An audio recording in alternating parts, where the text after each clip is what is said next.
back. Yes. Abuelo and the Nieto, number 15. Been at it for a while now already, Tyler. Number 15.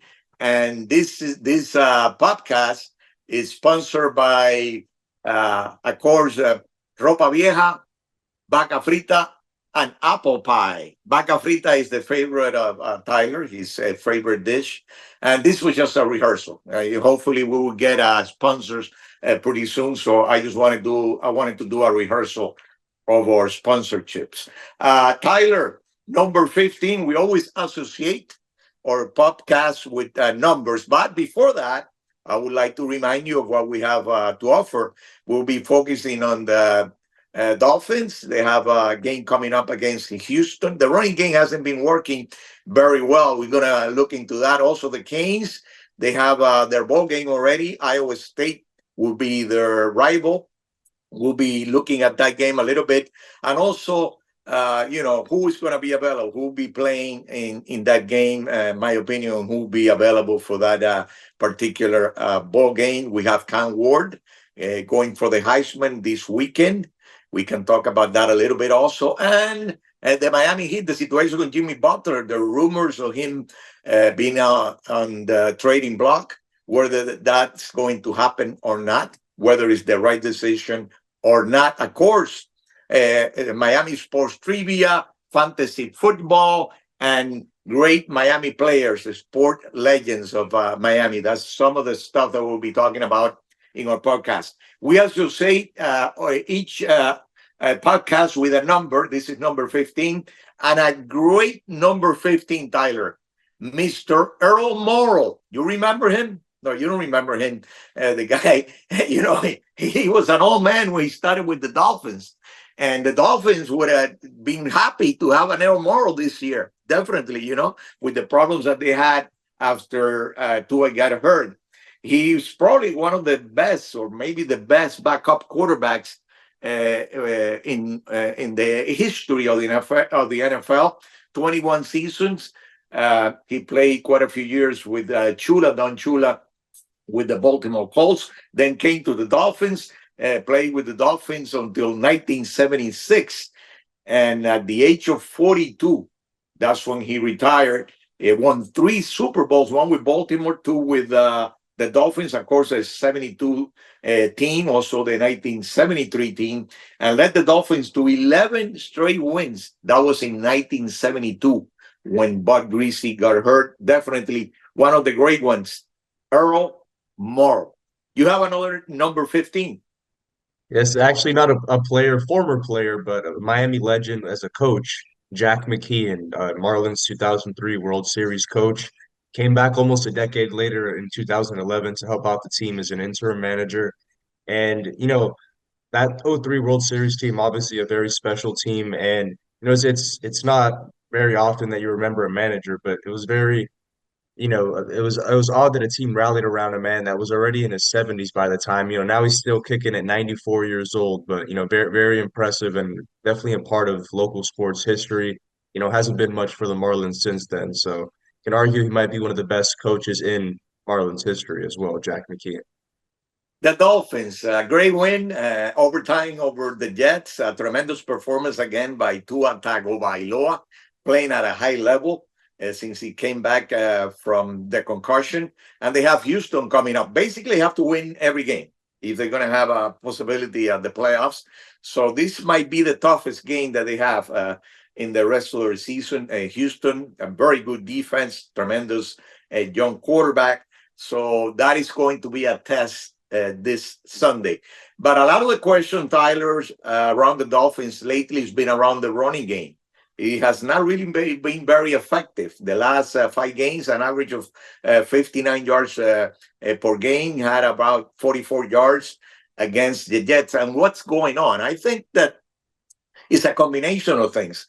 The fact that you lost your right tackle in Jackson. The fact that Armstead is playing at maybe 70% of his capacity, and he was, not present really for the Jets game.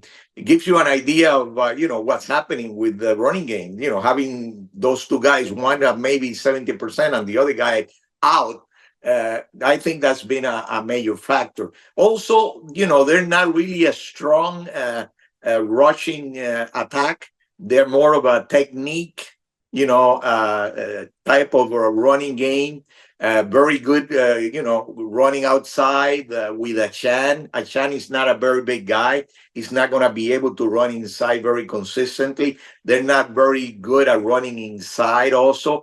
And they have had problems really inside the 5 yard line in the last few games, being able to convert situations into touchdowns. And that goes back to the fact that inside, I think that they have problems running with the ball because they're just not strong enough, in that offensive line to be able to run inside. How do you see it, Tyler? How do you see the situation with the running game? Yeah, and I know you mentioned that the passing offense is doing well and Tua is doing well since he's come back. I think the difference Extremely for well. that, yeah, well, I think the difference there is that the Dolphins' passing offense is usually based on a lot of quick decisions. And, I think last season Tua got the ball out faster than any other quarterback in the NFL. So it's not, long developing plays where you need to rely on your offensive line to sit there and block for you for 4, 5, 6 seconds. Where, running the ball, you know, the most important part about that is your offensive line, regardless of how good your running back is. There's 2, 3 people loose trying to tackle him, hard to get past him consistently on a regular basis. So I do think that's an issue that they're going to continue to face if there's injuries and inconsistency throughout that offensive line. You can't think of a time where you see a good running back performing well without a good offensive line. Those are two things that don't go hand in hand. You mentioned Raheem Mostert last year led the NFL in touchdowns. This year, I mean, his stats would look like a third or fourth string running back stats. He's done little to nothing. I know our fantasy football owners are not too happy about that. Probably drafted him pretty high after last year, but I don't see the running offense getting back up. If this team is going to make a rush, going to improve and win the next few games, it's going to have to be through running the ball, getting into shootouts. Now, Miami sports legends, great Miami athletes or coaches in the history of Miami sports. We have, I would say, one of the top ones that we could ever include in any list. We're talking about Mr. Don Chula today. He's got expressway named after him there here in Miami, 836. So if you take the 836, you'll remember Don Chula right away. And, tremendous career, 33 years as a coach in the NFL, 26 years with the Dolphins, two titles, 1972 and 1973, won a title also with Baltimore. And he was a coach for the Dolphins from 1970 to 1995. And you saw the difference, the change that the Miami team had once Chula became the coach. The player he brought in, the discipline, the way the team played, it was a complete change. It became a great team in about a couple of years. And, and it lasted through the Marino years until 1995. One of the great coaches in the history of the NFL, 347 total wins, number one in that list. Great intensity, very demanding. Played 7 seasons in the NFL as a defensive back. AP NFL Coach of the Year in 1964, 67, 68, and of course the perfect season, 1972. One of the greatest coaches in any sport, I would say, Mr. Don Shula. Uh, Miami Hurricanes, Tyler, they have Iowa State coming up in their ball game in Orlando. Some kind of name, I don't know, Pop Tari Tart Bowl. Tari. What is it called? The ball? The Pop Tart Bowl. There you go. There you go. They're playing December 28th.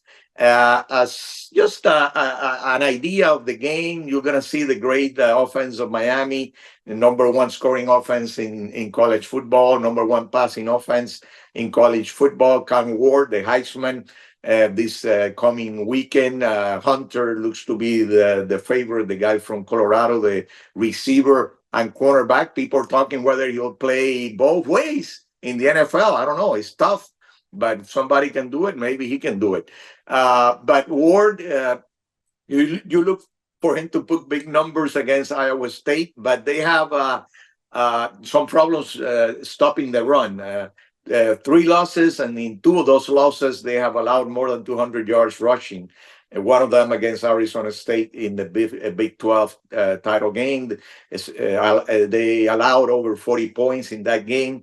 So they have some questions defensively. Offensively, they have a pretty good passing game. So that's something that you worry Miami, which has had problems against the run and against the pass. So over 3,000 yards over the air. Their quarterback, 22 TDs. So it might be a high scoring game. But as I look at the game, Tyler, I think that there's some question who's going to play, who's not going to play. You know, the situation with the guys that want to go to the NFL after the season is over, and they basically want to be in the playoffs games, but sometimes they're not interested in the bowl games. Well, Cristobal is saying that the mentality of some of the UN players have changed in the last couple of years, and that might not happen as much as before. And I think what's going to be really the deciding factor is that some of those top guys, we're talking Tyler Barron, we're talking Damian Martinez, we're talking the receivers, including even Restrepo, even though Restrepo might be a second or third round pick. And some of those guys are fourth round and up. We're talking Rivers, also the left tackle. And some of those guys still want to showcase. They still want to for people to see them, for the scouts to see them perform. So that's part of the thing here, as far as their thinking as they go into the ball game. So I believe that some of those guys will be available for this ball game. How do you see that situation? Mentioned Iowa State's offense, obviously a very good offense. They have, Jaden Higgins, one of the best receivers in the country, going to go into the draft, probably be, picked in the top 2 or 3 rounds, I would think. That's also a local guy, Westminster High School. So they obviously do have a very good offense. And, defensively, I do think they're not going to be able to keep up with Miami. Obviously, if Cam Ward plays, if Restrepo plays, which seems like it's going to happen, and you mentioned, some of these later round picks playing, and I understand that with Martinez and guys like that. Even Restrepo, might want to sneak into that second round, even be maybe a late first round pick. You never know with lately a lot of receivers have been picked, within these first 2 rounds. I think last year we saw close to 10 guys get picked in the first round. So with Cam Ward playing in that game, it just shows how much of a competitor he is. And that's very impressive. I think that's something that's very admirable. And, for the rest of these guys that are in that program for the next 2, 3, 4 years, that's an example right there. That's somebody who's shown he loves his program so much he's going to stay and play in the Pop Tart Bowl of all things. So, I respect him for that, and I think his teammates will also do that as well. My favorite segment of the podcast, fantasy football. You're doing well, Tyler. You're doing well. How are you doing in your league, by the way? I am second place so far. We just started the playoffs, so we're doing all right. You can trust my. Last week I let some of you down with Garrett Wilson, so I'll take the blame for that. I let myself down, Well, he so didn't. He didn't do that bad. I mean, he no, he contributed did good. some. He did good. I Oh, told people not to play him, and oh he no! You let. said not to play him. Oh, okay. I forgot about that. Okay. Oh. I said not to play him. He went ahead and got 20 points, but yeah, I would say my track record By is the way, pretty the good. situation the situation with Tyler Hill. You have a guy like Tyler Hill on your team? You play him every week, right? Even though 4 or 5 games ago he had gone through a slump, that he was not being the number one guy that he usually is. But a guy like that, you keep him there every week, right? You need to, yeah, yeah.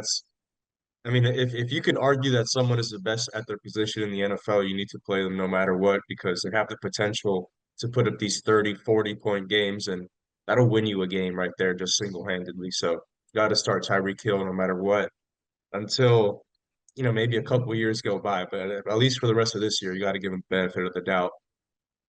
We'll start with start this week. I will say start Jawan Jennings from the 49ers. He's got at least 5 catches in 4 of his last 5 games, 90 yards in 3 of those games. So he's getting targeted pretty consistently.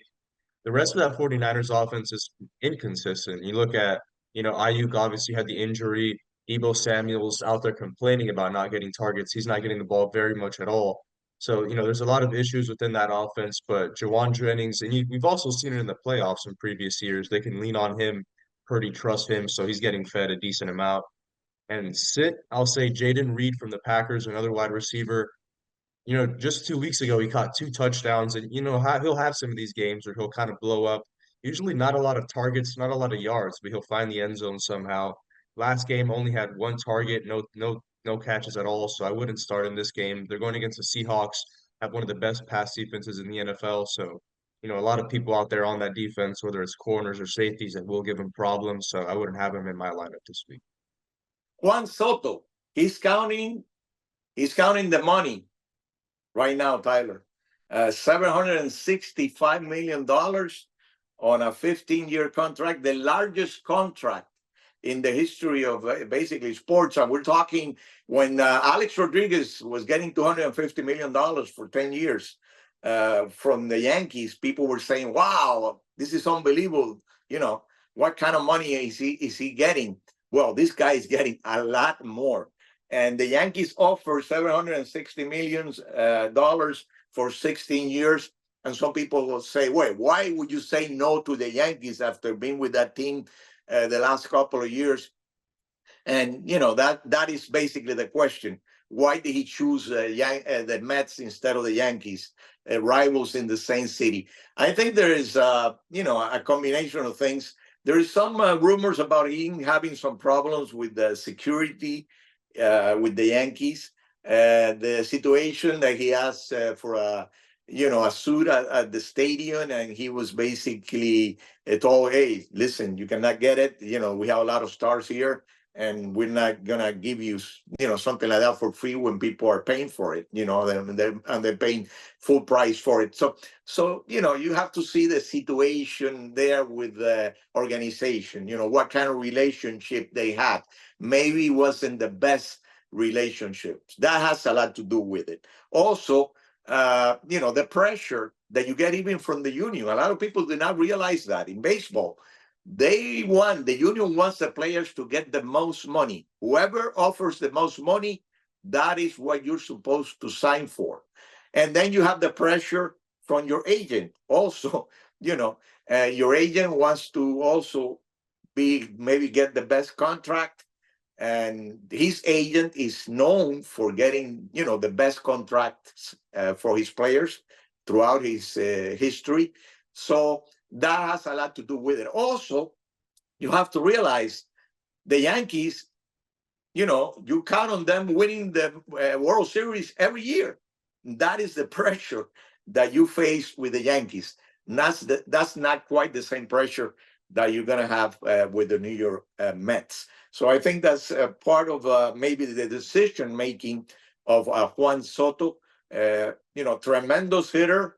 Not a great base runner, maybe not a great outfielder defensively, but one of the best hitters in baseball now with the Mets, and they have a real good shot now in the next few years to actually get to the championship in the National League. They went pretty high and they went pretty far last season.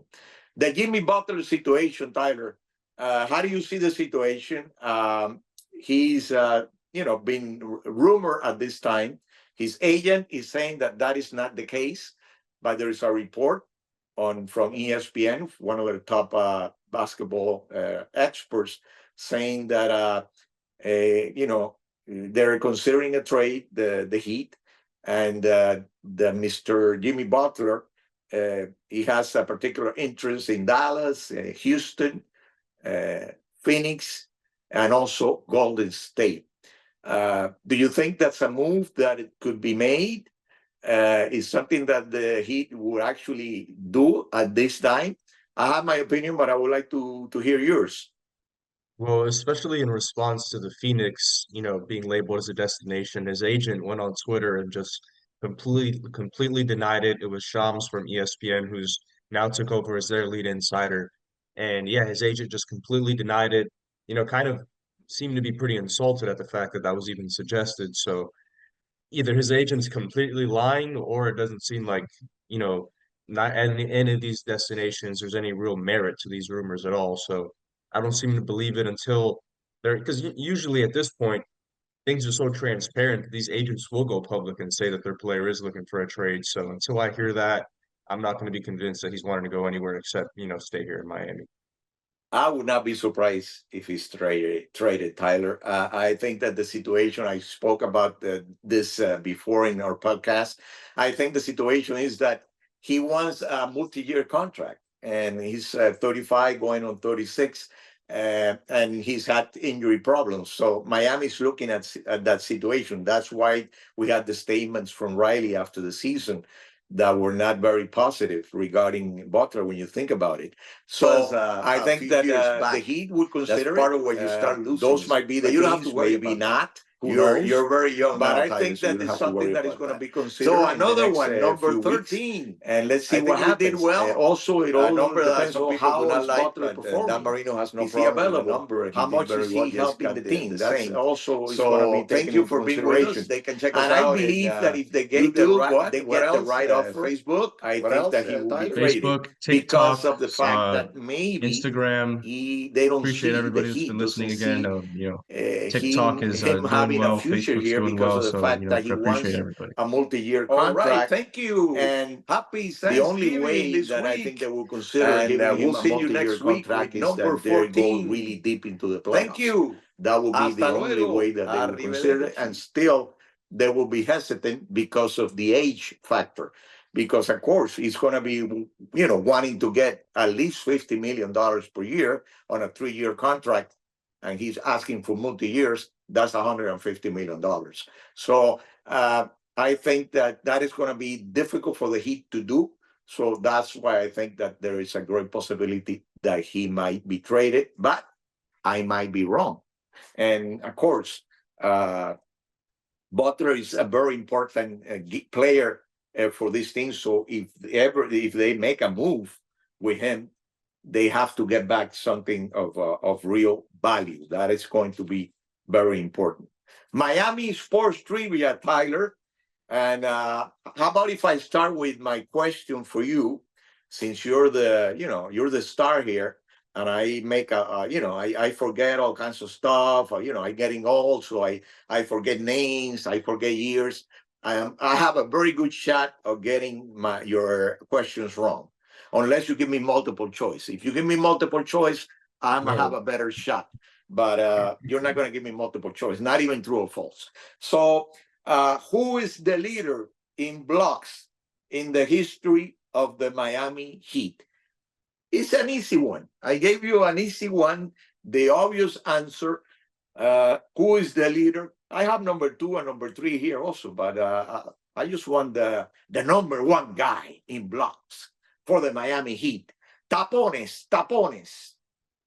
I know who number 1 and number 2 are. I just don't know Oh, the order. you are. Oh, you know 1 and 2. I don't know the order. So I'm gonna guess that Alonzo Mourning is number 1 and Udonis Haslem is number 2. You got it right. Alonso Mourning is 1. Alonso Mourning is 1. Number 1 in blocks. Number 2, you got wrong. Number 2, you got wrong, and number 3, you got wrong. You got Wade. You got You got the number 2 and number 3. You got wrong. Alonso Mourning is the leader with 1,625. Dwayne Wade is number 2, Tyler, with 812. Remember, he played a lot of years with Heat, and he's a great. He's got a tremendous talent for his size as a shooting guard to be able to have blocks. He had 812. And then number 3, you forget him. He didn't play that many years, but he's an expert on blocks. That's what he does best. Hassan Whiteside with 783 is number 3. But you got the right answer, Tyler. So you had another right answer for you. So now let's see what you're gonna shoot at me. How are you gonna get at me with your question? Go ahead. So the first question, once again, Miami was named the city with the most NFL players. Now the question I have for you is which Miami high school has the most NFL players currently? Which Miami high school has the most NFL players. Currently. Miami has to be Miami. It cannot be Fort Lauderdale. It cannot be South Florida. It's got to be Miami. You mean the history of the NFL, not currently? Currently. Or just currently now? They are now. Well, I'll give you this. It's the same answer. So currently and all It's the time same is the same in the history. It's also in the history and now. Yeah. It's gotta be. I think it's gotta be Central or Columbus. No, it's not Central. I didn't expect you to get this wrong. It's not Central and it's not Columbus. No, Miami Northwestern. Oh my God, not Central and not Columbus. Who is it, Tyler? I have no idea right now. Miami Northwestern. Miami Northwestern. It came through my brain, but I thought it would not be the right answer. That's really, you got me again, Tyler. What can I tell you? You got me again. Do you have an idea on the number? Currently, there are 6 Northwestern players in the NFL. There you go. Okay. The other question, Tyler. So my second question for you is, which Miami Dolphins player has the most catches in a single game in franchise history? In a single game. Or Mark Clayton? No. Not Tyler Hill or Mike Clayton. So Waddle? Nope. No. Chris Chambers with 15 catches in a That's game. right, Chris Chambers. Man, I'm getting really bad at this, Tyler.